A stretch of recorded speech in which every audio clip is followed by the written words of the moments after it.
We go. And welcome back, everyone. And this is going to be session 7 for Pre-Con Day. And I am here with my good friend Tracy Eldridge. She is the Public Safety Community Engagement Manager with Rapid SOS, as well as the creator and host of On Scene First with Tracy Eldridge. And her session today is Oh Bother, Why Bother? Leadership Through Childhood Eyes. Thank you very much for being here with us.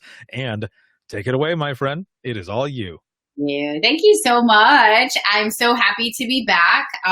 Definitely loved being part of the first Dare to Be Great, and to be able to be a part of the second. I, feel like I'm still part of the cool kids. So, loved all the sessions so far. I had to jump off a few times to go present at a couple of other places, but we'll definitely be catching them all on the replay. So, just introduction for those of you that don't know who I am. My name is Tracy Eldridge, and today I'm going to be your teacher, just like maybe like back when you were a kid.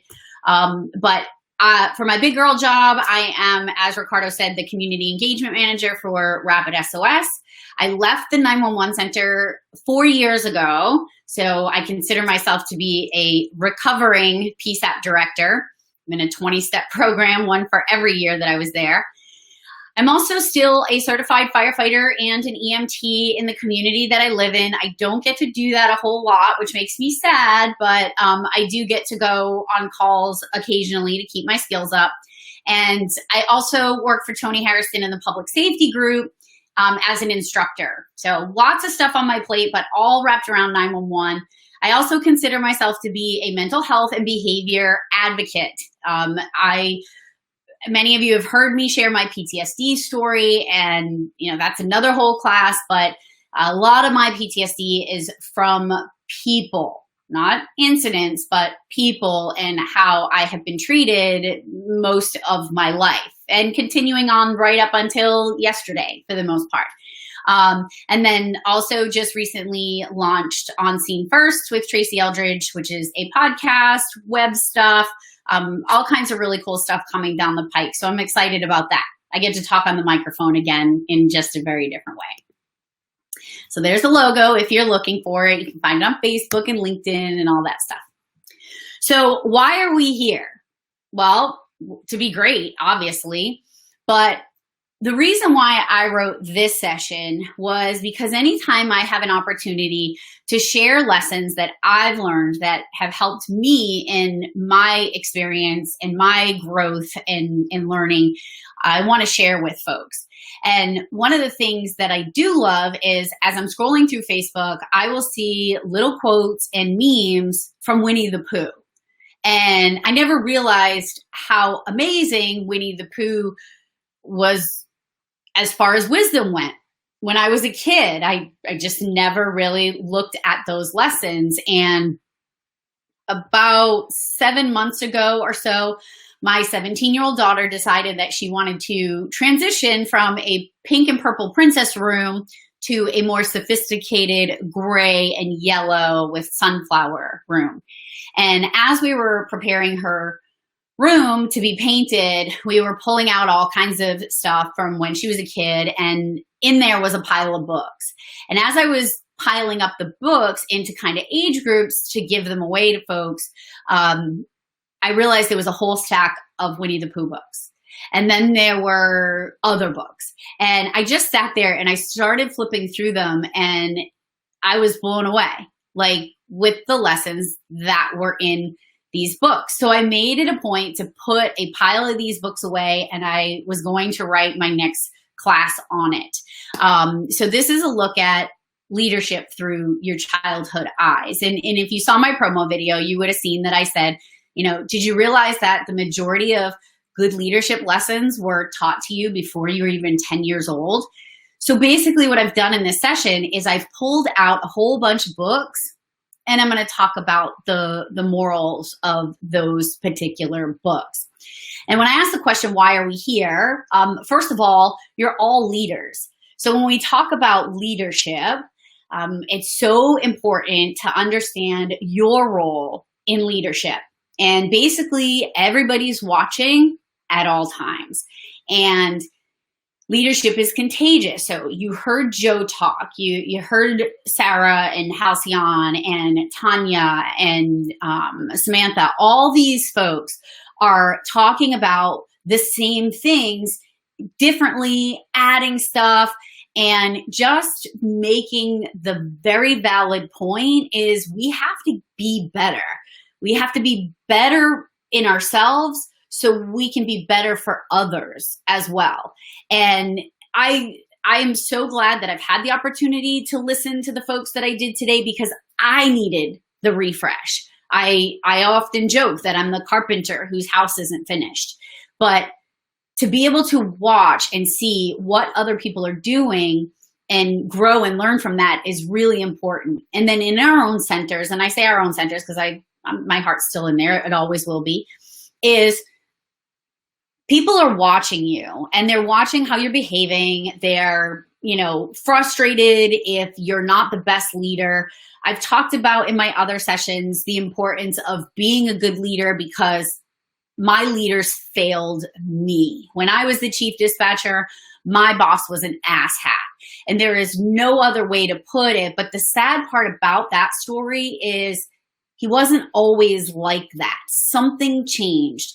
And when it changed, he caused me to go into a very, very dark place. And I never understood how somebody could flick a switch and be an amazing leader one day and a horrible ogre the next. And then as I started going through all of this, I looked at myself and I realized, oh, wait a minute. I went from being a really happy, positive, encouraging, empowering woman to a shell of nothing, just like that. So leadership is contagious. So why don't we start emulating what we really want to be? And then those around you deserve better. We've said it over and over, and I forgot to mention Michelle Lilly, but 100%. She touched on the fact that things aren't normal right now, right? Like everything's weird and we're not acting as our best selves. And sometimes it's easy to make excuses, right? So yeah, maybe let's make an excuse here and there. However, how long are you going to continue to make those excuses? And ask yourself, am I giving my team everything I can in a positive way? So that's kind of why we're here. So as I was going through the books, I was seeing some recurring themes. And honestly, in just the small pile of books that I pulled out, I found lessons on each one of these topics. So if you're ever looking for motivation from a weird place, jump into a kids section at the library and start reading some of the books. They cover topics on honesty, responsibility, gratitude, kindness, empathy, determination and perseverance, generosity, forgiveness, and respect. And unfortunately, I only have an hour for this session, so I can't go into as much as I want on each of them. So I picked the ones that kind of mean the most to me. And first is gratitude. In the book, That Awesome Book of Thanks, the moral of the story is we have so many wonderful reasons to be thankful in our lives every day. Sadly, in the 911 Center, positive things don't happen on a regular basis. So we end up becoming a product of our environment. And because often we live in a thankless world, we tend to start absorbing that behavior and looking at things and picking out things that just suck. This sucks, that sucks, everything sucks. But just know there are so many things that you should be thankful for, starting with the fact that your feet hit the floor this morning, right? I know it's cliche, but when you get up in the morning, do you thank whoever your higher power is for allowing your feet to hit the floor today? And ask yourself, what is it that I'm going to contribute positively? Because it's very easy for us to get caught up in that negativity. And then gratitude soup is, the moral there is thinking about things you are grateful for can make you a happier person. I have a book that's sitting on my shelf right over there that I bought for my husband and I. And this was, I don't know, 10 years ago. And I had the book in our bathroom. And the book was there. And on the front of the book, it said, "Life is good." It was one of those "Life is good" notebooks. And for a holiday, I gave it to him. And he's like, "Oh, an empty book. Cool." And I said, "No, I want us, when you're doing your best thinking, to write down a reason why you think life is good." And we did that for quite a while. And there's a whole bunch of things in that book. And I might need to pull it out again and just put it where it was before for us to start doing that again. Because when I start reading through some of those things of why our life was good, I was also looking at the dates, and the dates on those in that book was right about the time that my life was spiraling out of control around me. And there were still things that were good, right? So I'm not sure how I ended up on let me see, Ricardo, do I need to go back? There we go. There I was, big as life.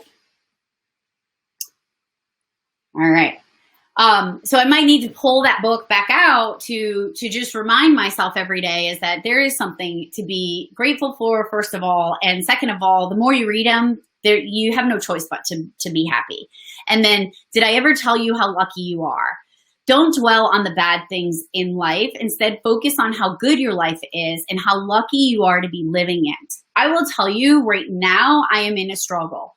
Many of us are in a struggle. There are days that I'm not getting out of bed. Why? Because that's what happens when you have PTSD, depression, and anxiety. But at the end of the day, I find, I don't know the word I'm looking for, but I find solitude in the fact that I have people that will check on me, and I'll just randomly get a text message. And I do the same for others as well, because I know the importance of showing people that they're worth something. And sometimes when we get stuck in our own heads, we don't realize how truly lucky we really are unless we're practicing gratitude. And to be a good leader, you have to be thankful for the opportunity that you have to lead people, right? And then there's kindness. Have You Filled Your Bucket Today is a book, and the moral of it is giving or receiving kindness makes you feel good, and being unkind to others not only makes them unhappy, but it also makes you unhappy.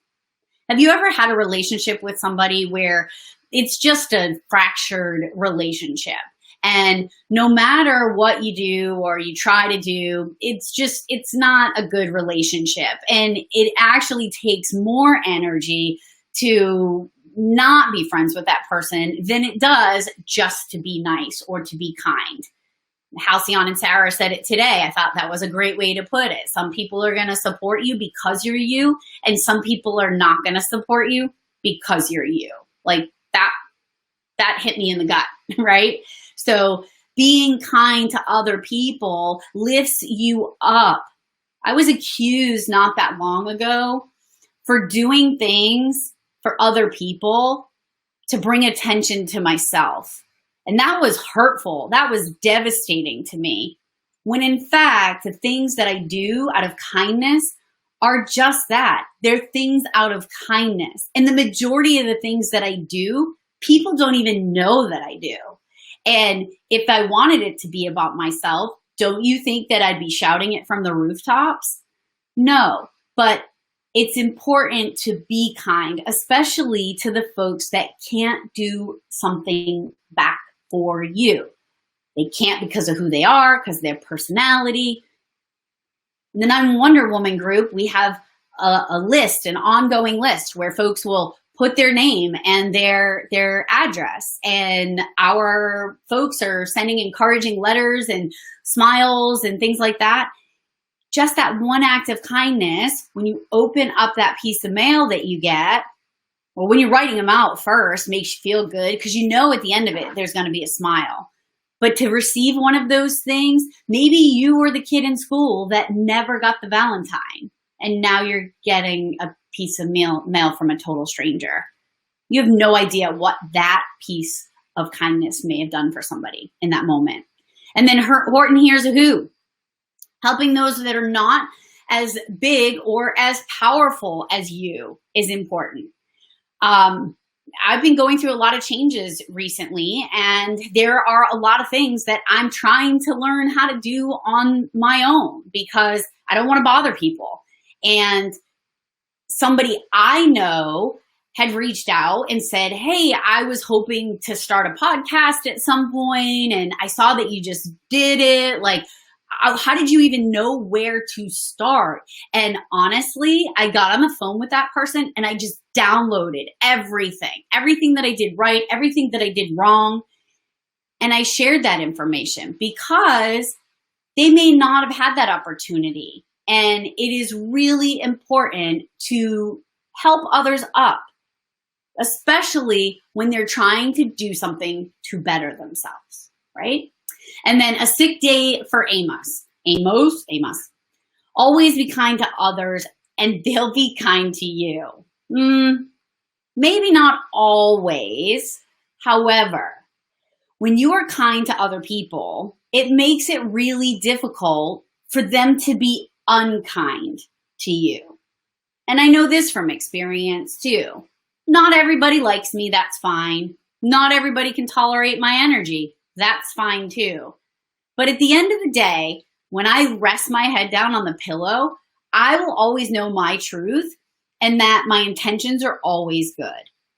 So I want to be kind to folks because that's what the golden rule says, right? Treat people the way you want to be treated.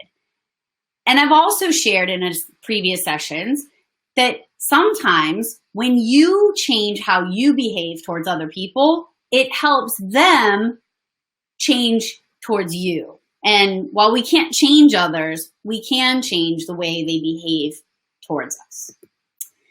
And then there's empathy. So the empathy goes a long way in the 911 center. Tyrell Morris, I heard him speak and he pointed something out, and it was something that I always believed, but to hear him say it out loud was just, it was almost liberating.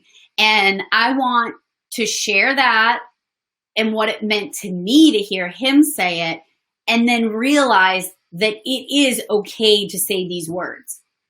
How many times in your career, as a trainee or as a trainer, you said these words to somebody in the 911 center? Leave your problems at home, and leave work at work. The fact that we've been telling people forever to leave their problems at home, I feel may have caused some of the issues we might be having where people start struggling and we miss the opportunity to help them. If you keep telling somebody to leave their problems at home and now they're dealing with something that you have no idea, and they come into the 911 center and now they forget to enter a call, or they forget to dispatch a call, or they're short with somebody on the phone, we don't necessarily go right to, hey, is everything okay? Is everything okay at home? Because that's a stigma that we've just stayed away from. How about if we start caring more about our people as people, and maybe we can start repairing some of the difficult relationships that we come across in those situations. So as far as empathy goes, the invisible boy, it hurts to be left out. If you see another kid who isn't being included, be the one to reach out and get to know them. I like to think that when I was going through school, I was the person that would go sit with the kid that was by themselves. I would go play with the kid on the playground that didn't have any friends around them. And some of these folks became my dearest friends that I still have today. And I do think it's much more important not only to include others, but to really understand when it matters for that person. It is so easy to leave people out when you know deep down in your heart they belong where you are. So be a little bit more aware of excluding others. And then Maddie's fridge, the moral there is there's more to people than meets the eye, and it's worth, I should put my glasses on, and it's worth it to try to truly understand what someone else's life is like. You know, there are a lot of times where I will have folks that will say things to me like, you're too this or you're too that. And a lot of times it's, you talk too much, you're too sensitive, and you're too emotional. And instead of saying those things to me, boy, what I would love is if the person that was going to say that paused and said, hey, I noticed you're very emotional. Like, is there a reason for that?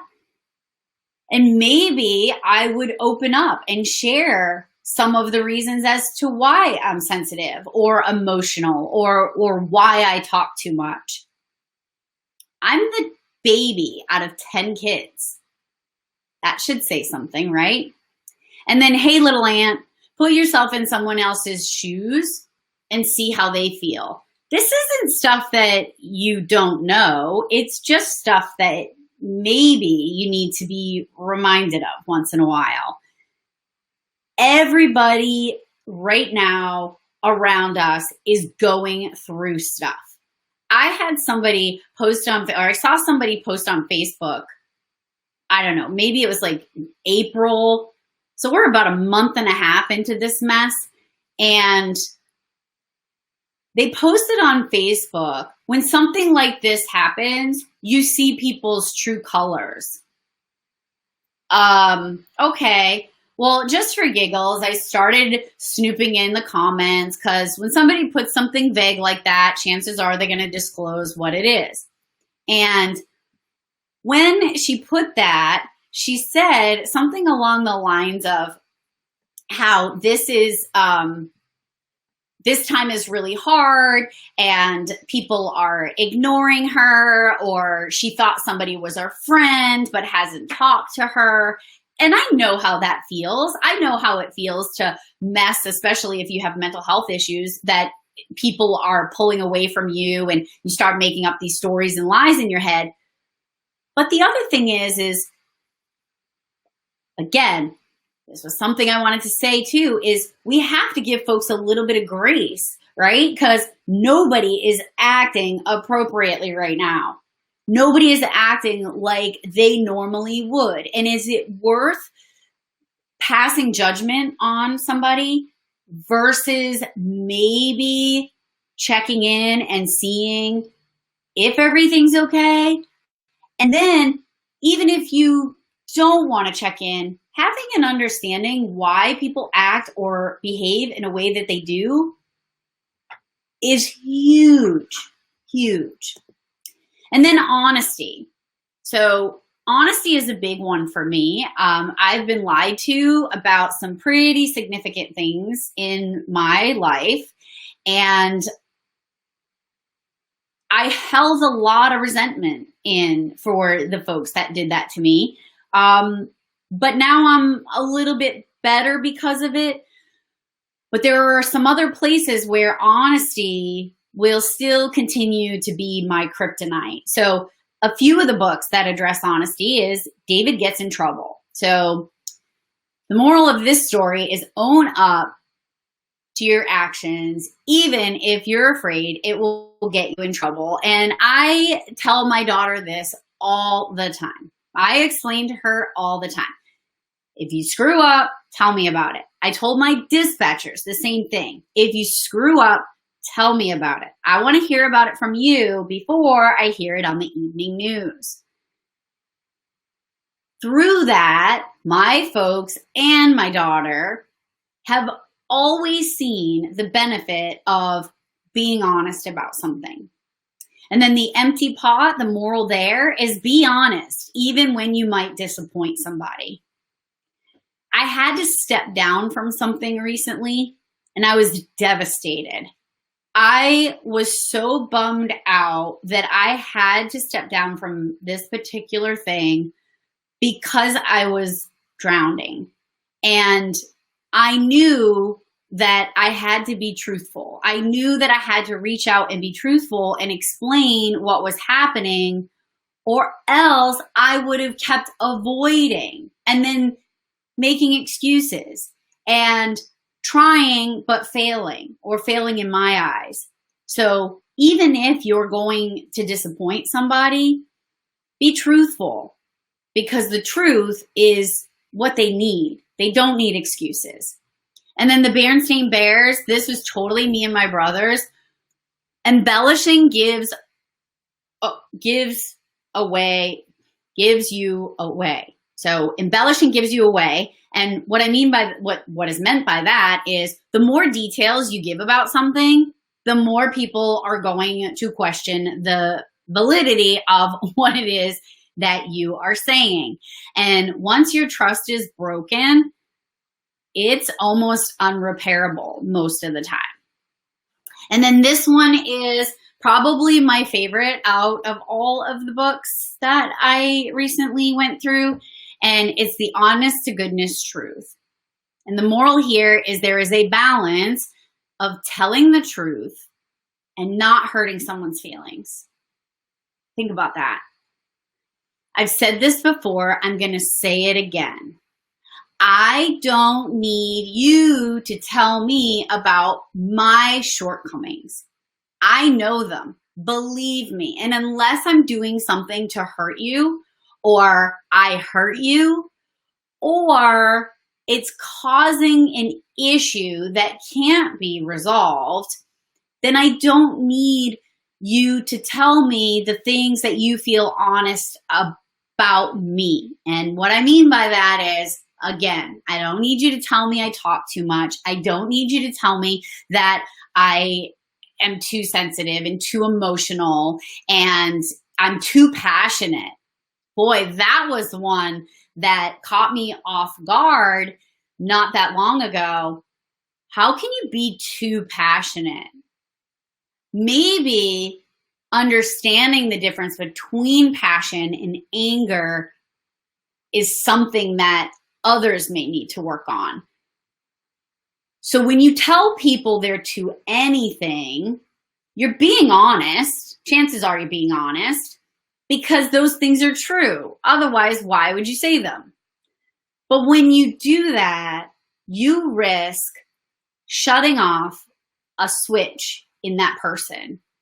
And that's happened to me, and it continues to happen to me. And I don't know if you've seen the meme out there, and it basically points out that there should be a concern when your most passionate people go silent.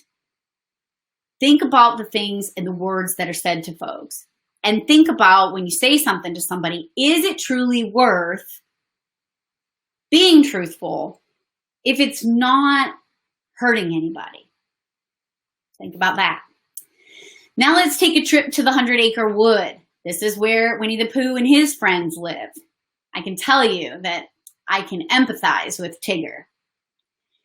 You can't stay in the corner of your corner of the forest waiting for others to come to you. You have to go to them sometimes.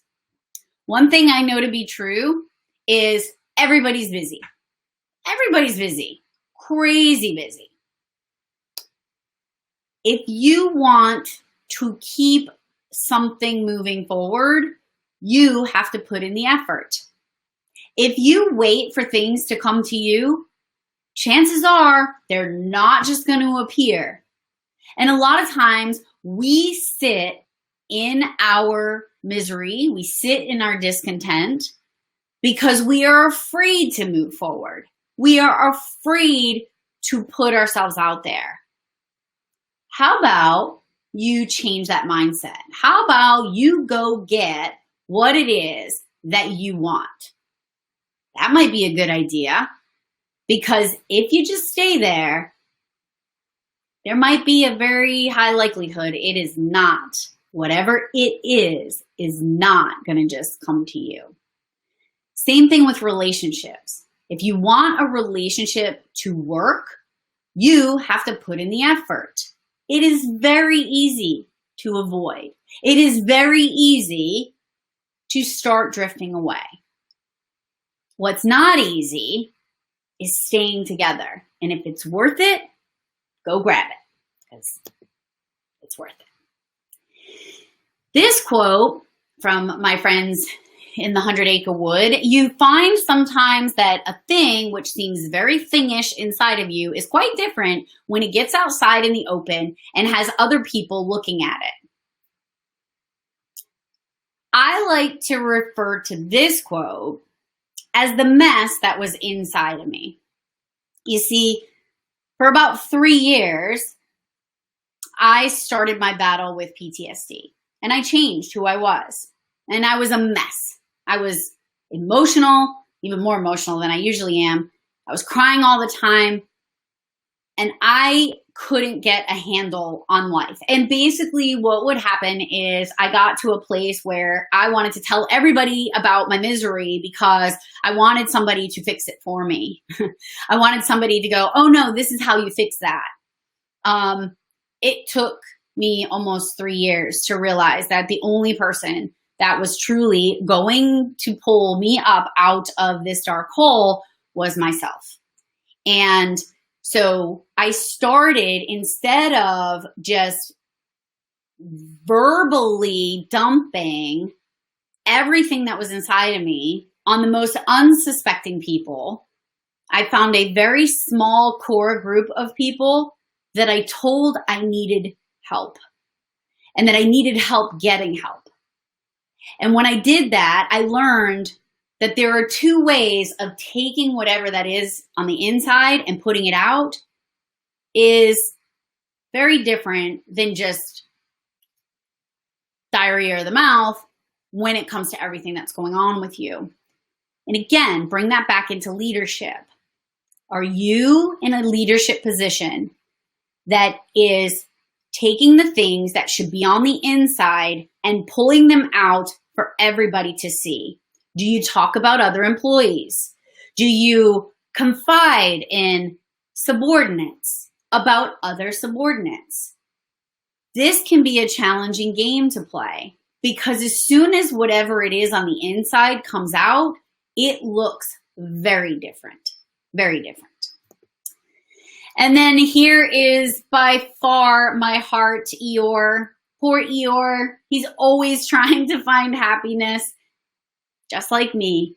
And in one moment, his tail falls off and that's it. That's it, in bed for 3 days. But no matter what, Eeyore keeps looking for the sunshine. I had a conversation with a director today in Texas, and he was talking about how important it is for his team to constantly get leadership training. There are times when we keep searching for something that might not be there. But in this case, you heard it from Joe Serio today, and if you didn't, go back and listen to it. It's about changing the culture around you. And there are times that you will look for the sunshine. You'll keep looking for the sunshine, and it's still raining. However, eventually it's going to stop. And you're going to find that piece to make things around you better.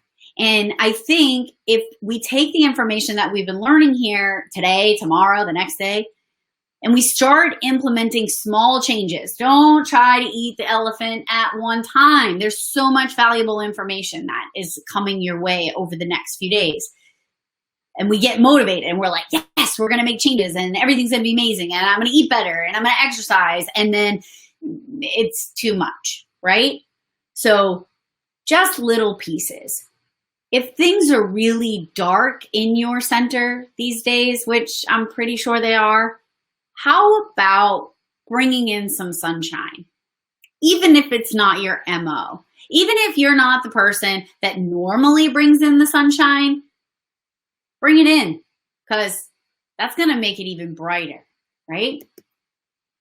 And then, I just said this before, I'll say it again. The nicest thing about the rain is eventually it'll stop.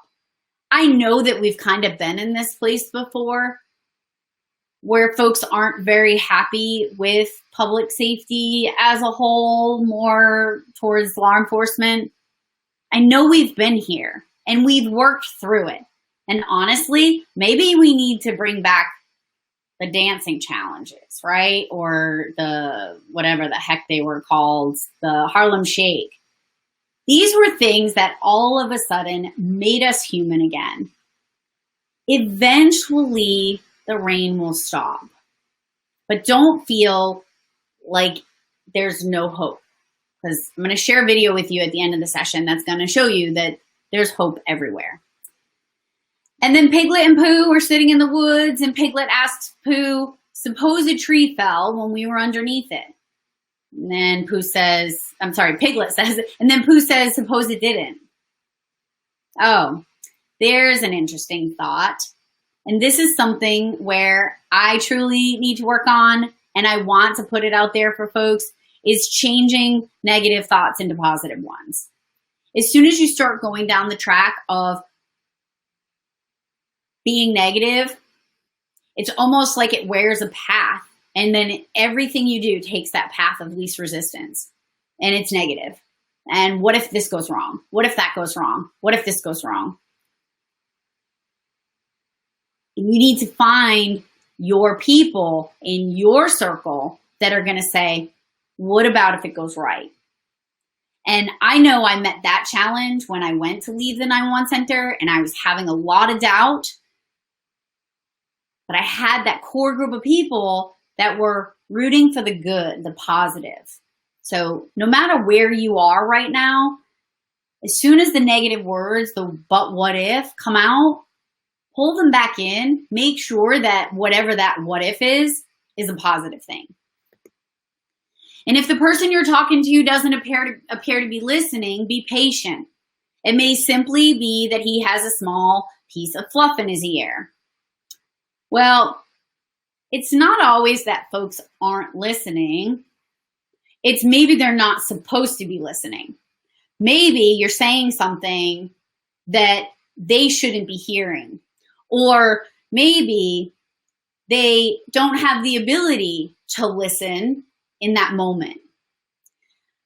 I know that there are two things that I talk about often. One is EMDR, eye movement desensitization reprocessing, that I was taught about back in 2016 by Jim Marshall. I was in the comm center manager class, and I was at the end of my rope, and it was swinging. And I'm not far off with that analogy. However, at that time, I was in the darkest of dark places, and I was taught about EMDR, and I was taught about DISC, and both of those things in the moment were like, yeah, that's cool. That stuff seems cool, but I wasn't ready to hear it yet. And it wasn't until about a year and a half when I had got to my breaking point where I went back and I actually heard what Jim was saying. And I went and I searched for that help. And then it was about 2 years ago where DISC came back up into my life. And I've since been certified in being able to provide assessment for folks and teach and help others understand others. These were two things that I wasn't listening to at that time. So in just the last session, when the question was asked, how do you get the junk food junkie to stop eating the junk? You can say it, you can make a suggestion, but until I take that fluff out of my ear, chances are I'm not going to hear you. And then a little consideration, a little thought for others makes all the difference. Again, being kind, just kind gestures. And then you are braver than you believe, stronger than you seem, and smarter than you think. I am my biggest self-sabotager. It took me a long time to launch my podcast. And believe it or not, the reason why it took me a long time is because I had severe self-doubt that anybody was going to like it, that I was an imposter, that I shouldn't be doing this. And I talked myself out of it day after day after day after day until I finally put it out there. And while I know that I am a work in progress and that I'm still making big changes, and we don't know if we're where we're supposed to be, doing what we're supposed to be doing. But if any moment there's a pivot and a shift, you have to believe that you are stronger and smarter than you think. Never in a million years would I have thought I would have been able to do the things that I have been able to do over the last few months. So just give yourself some credit and stop self-sabotaging yourself if you're doing that too. And then my friend Curious George, boy, I have a lot in common with this little bugger, but these are the things that I learned from Curious George. So first, sometimes the path leads to amazing things. I thought to myself, as I'm going down this path in 911 and I was in my center and I loved my job and, I just thought I was going to be there forever. I honestly thought I was going to be there forever. Never in a million years was I thought that I would be faced with moving out of the place that I loved. And I was. And I was scared. But what Curious George taught me is no matter what path you go down, you can always find your own fun at the end of it. Shine your light again, I should put my glasses on. Shine in the light of your true potential. One of the things that I've learned over the last few years is that there's things that I'm really good at, and then there's things that I'm not. And sometimes I'm over vocal about the things that I'm not good at. And that may shoot me in the foot. It may have shot me in the foot. But at the end of the day, I know where my true potential is. And there's a very core piece of my life that I'm living that. And I'm thankful to be living that. So if you are sitting somewhere where you truly feel like you don't belong there, you need to ask yourself, is it worth me being here? Because if I'm here and I'm making everybody else miserable, maybe it's time to go down a different path, right? Maybe if you're doing something that is not filling your cup, it's time to find what does fill your cup. Have patience. There's a lot of times we want things to happen very quickly. I'm thinking about training a new telecommunicator. I know there's a lot of us that were trainers. I did it myself, and if I could go back, I would change it. I expected the people I was training to just get it. I got it pretty quickly. Why is it taking you so long to get it? Well, what I learned now, these days, is that not everybody's the same. And not everybody learns the same. And there are folks that have to have things a certain way. Are you that person? Because if you're the person that has to have things a certain way, have patience. It may take somebody like me, who doesn't always have the ability to put the pieces in the puzzle in the right way the first time. It may take me a little longer than others. So have that patience. Surround yourself with amazing people. One of the biggest challenges for me is I always want to be around amazing people. And that's awesome. But then there's times where there may be folks that are in my vicinity that aren't so amazing. But yet somehow I want to keep holding on to that because I think that they could be amazing. And there's people in my life, family members, that I've actually had to sever the tie with. Why? Because they were toxic.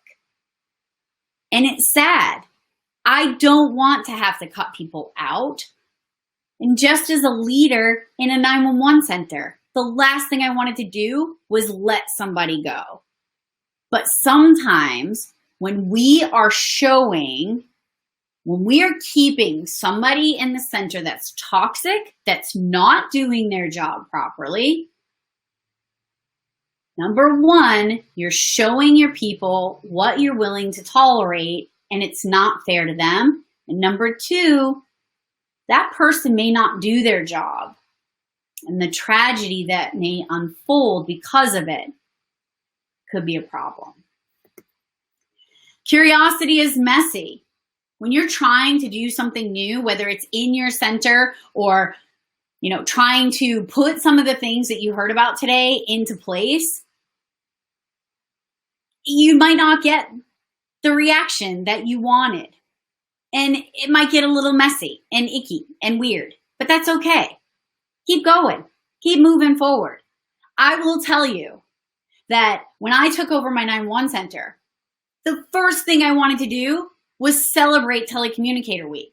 Why? Because that never happened for us. I had been a dispatcher for about 7 years. I didn't even really know about Telecommunicator Week, but what I do know is as soon as I became the chief dispatcher, I was going to have parties. I was going to put them on a pedestal. I was going to do fun things, and I started doing that. And for about 5 years, I would do these extravagant things. I would make sure that, the police and the fire and EMS and the town hall and everybody in the town, everybody knew about it. And then there was a couple of dispatchers that made some negative comments because I had a magician. He was an adult magician. He was hilarious. And there were comments made like, what does she think we're children? Like, that was ridiculous. And I let that deter me the next year. I let one person's opinion about what I did in a positive way to do something new, to bring something to funness, and I let one person deflate that while I went back to doing more for the team as a whole. So doing new things can be messy and awkward and weird. Do them anyway. Obviously, make learning fun. I mean, look, I wrote a whole presentation on kids' books, right? Go back to your childhood. It's fun there. Allow others to shine. See, it's funny because one of the things that I make sure that I do on a regular basis is point out the amazingness of other people. And it's weird for them. Sometimes people don't want to be the center of attention. Sometimes people do. But what's really important is when you see somebody doing something amazing, that you tell them. And again, this isn't stuff, you've heard this stuff today. You've heard it in a few different places. Allow other people to shine. Help them up. Give them a voice. If you know somebody's going to be amazing at something, help them get there. There is plenty of room out there for all of us. Treat everyone equal. Now, when I say treat everyone equal, this was in here before a lot of this stuff was going on recently. And I'm always the person that will treat you kind no matter what. But there are times that treating somebody equal means treating them where they are, right? So if you've taken any of my presentations that talk about DISC, everybody's different and you have to treat their personalities different, but as a whole, folks should be treated equal. And the most important place this comes to mind for me is, who are you letting go to conferences? Who are you? All right, sorry, that was a touchy subject. This is amazing. Everybody gets to go. But when they are conferences that are in person, are you the leader that is going yourself and you're bringing your besties from the center? Or are you rotating through folks? Or are you allowing one from each shift to go? Are you being fair and treating everybody equal. So you have an employee that's late chronically, and you're not doing anything about it. But then somebody else comes in late and they're getting written up. That's what I mean about treating people equally, but meeting them where they are. You don't have to live in fear. Unfortunately, one of my severe PTSD symptoms is fear, panic, and anxiety. And there's a lot of times that my leader, my boss, who had an awesome responsibility to make me feel safe, make me feel comfortable in the place that I worked, he should have made me want to go to work and serve the community that I lived in, had me living in a place of fear. And again, I don't want to keep beating a dead horse, but these things have been said all day. I said this in the session the other day. How many times are you asking your folks to come into your office as a leader or a supervisor to tell them they did a great job? Because I will tell you, I got to a place where if I received an email or a text message from my boss, I felt like I was going to poop my pants. I could hear my heart beating in my ears, and I felt my respiratory rate going up. One time I actually ended up in the emergency room with stroke-like symptoms. Are you doing that to people? How about you start pulling them in slowly and changing that narrative, that you're not just going to talk to them when something goes wrong. Always have a positive attitude.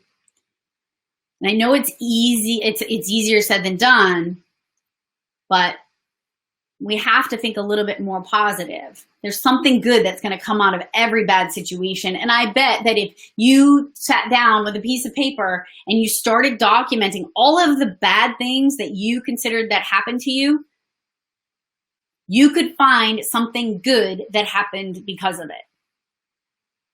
My PTSD story, my asshat boss, he had to do what he did, so I'm standing right here. Otherwise, I wouldn't have been. My dad got into a motorcycle accident back in 2006. And I'm not saying that my dad got into a motorcycle accident out in Sturgis, South Dakota during bike week, so I could have the confidence to stay in a hotel by myself. Well, what happens if that never happened? And I didn't know that I had the confidence to travel across the country and stay in a hotel and eat by myself. Those are just two examples. Maybe it's time to sit down and instead of asking why did these things happen to me, why they happened for me, right? And then it's okay to be different.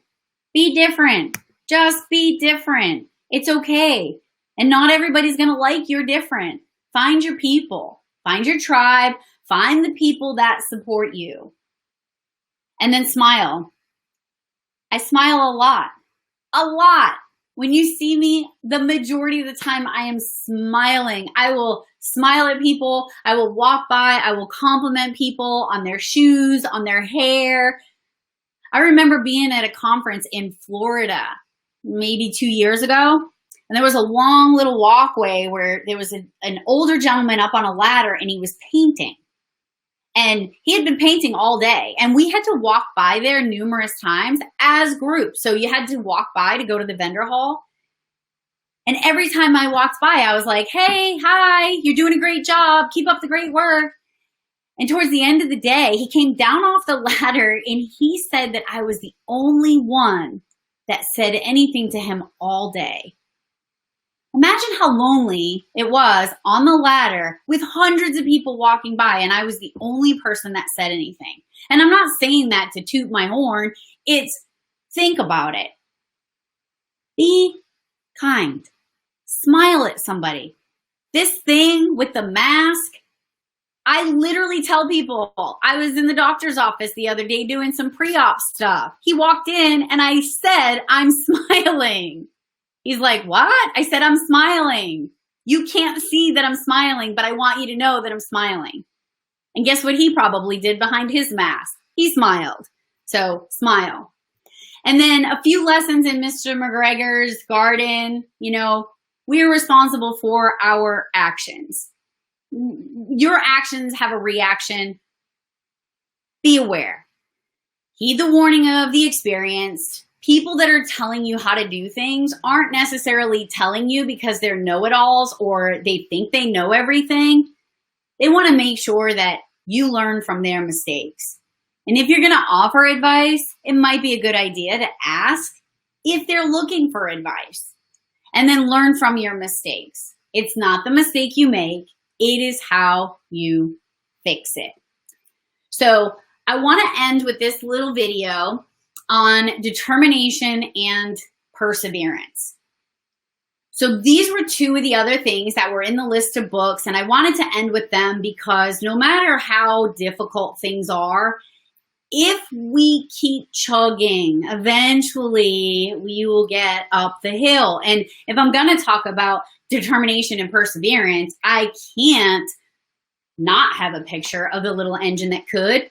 But these two books right here, powerful. The most magnificent thing, the moral of that book, frustration is normal, but don't let it stop you from achieving your dreams. Take a break, come back, and work even harder to accomplish your tasks. And then The Curious Garden, the lesson there is even when things seem hopeless, you can succeed in making something beautiful if you put your heart into it and try your hardest. I definitely want to share this video with you, and we're going to go right to the time so you all know how to find me. And sorry, I couldn't read the comments while I was presenting, but I will definitely jump back in there. But it's so important to take your circumstances, no matter what they are, be determined. There is always hope. And no matter how many times you get knocked down, there is an opportunity to get back up.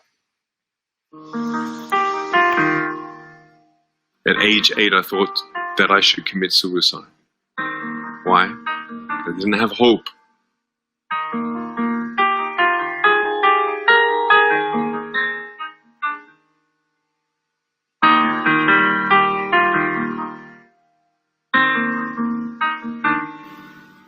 So I tried to give up. At age 10, tried to drown myself in 6 inches or 15 centimeters of water in my home. I told my dad I just wanted to relax. But really, I wanted to end my life. I had enough.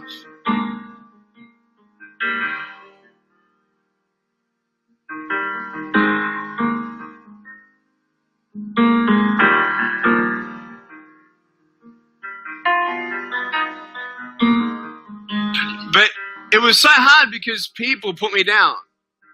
And I started believing that I was not good enough. I started believing that I was a failure. That I'd never ever be somebody who people would like or people would accept.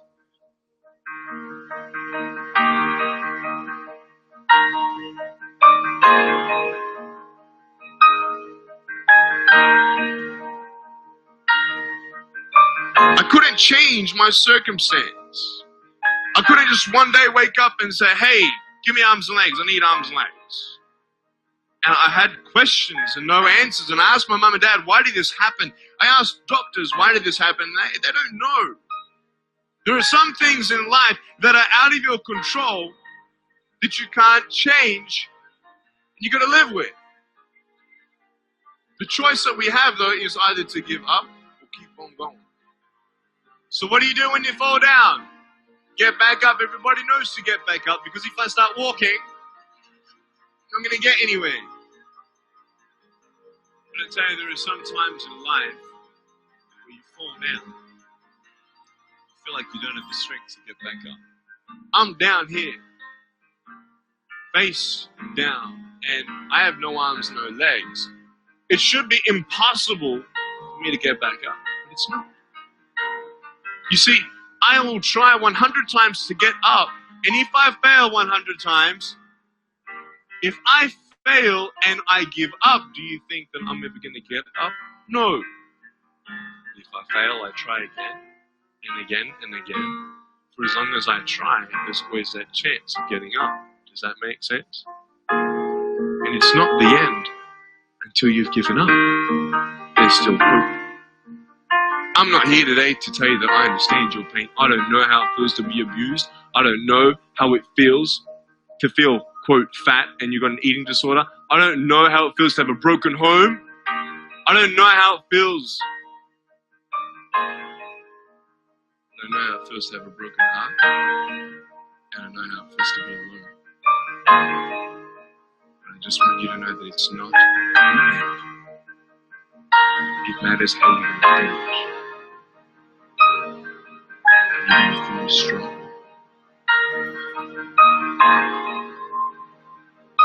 You will find that strength to get back like this.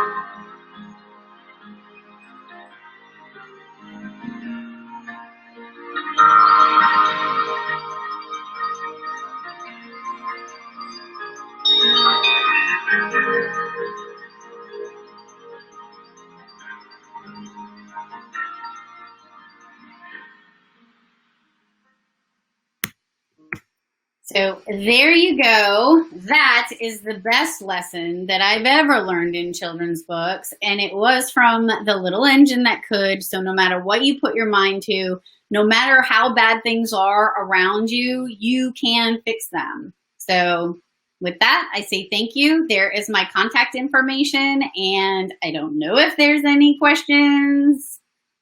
I will assume Ricardo is on his way back. Whoop, there he is. Hey, hey.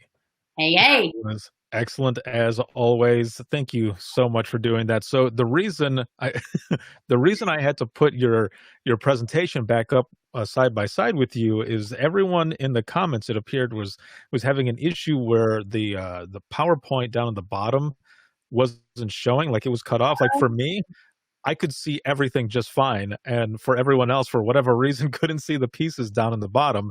They couldn't even see you for a moment, but they could hear everything you were saying. So I brought you up and then everybody could see you and they could see your PowerPoint and everything was good, but nothing but praise all over the place. I don't know if you can see the comments right now, if you're able to. I will. A, I didn't have my glasses on, and B, it was my presentation was covering the screen, so I will definitely check it out. Thank you for having me, Ricardo, as always.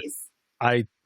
I brought your presentation down, so now you should be able to. Well, if you go out of presentation mode, and definitely go back in here and read all of these. Is nothing but good stuff, love, and everything, and the fact that all of those all those things that we learn and from children's books. Who would have thought? Just pick them up, look at them, and at the end of the day, just be kind. Good Lord, just be kind. You never know what somebody's going through. Exactly. To me, that's been the huge message recently, is that we're all crazy, right? Like right now, we are all a little bit of crazy. We're not acting right. Like shit's weird, but we're going to get through it. And it's because of stuff like this that's kind of verbally smacking us in the face and saying, get back into your life, damn it. Right. Get out of bed, get out of your head, and get back into your life. It's time. Damn right. Excellent message, especially during this time of, like you said, craziness, everything that is going on.